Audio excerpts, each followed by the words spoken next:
Members, last week you'll remember that as we were casting our votes for the House of Origin deadline, there was a terrible incident taking place at UCLA where we had an active shooter on our campus at UCLA. And we, of course, found out that a wonderful professor lay dead at the end of the day. And I wanted to rise with great sadness to adjourn in his memory today. He's a constituent of mine, lived in El Segundo, and taught at UCLA. His name was William Klug.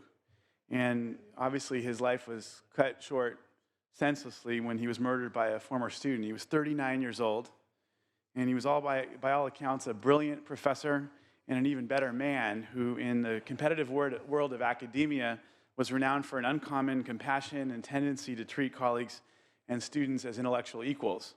He was a beloved and longtime resident who grew up in the South Bay.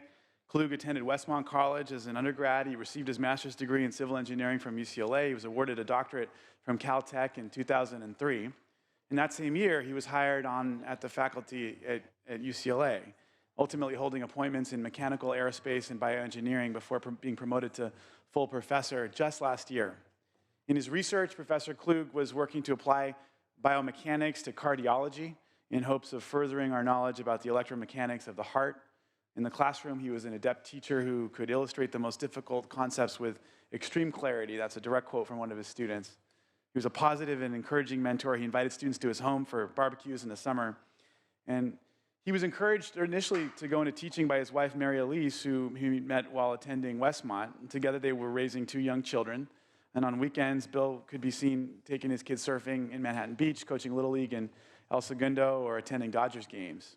A deeply devout Christian man, Professor Klug had the ability to bring out the better angels in the nature of those who knew him.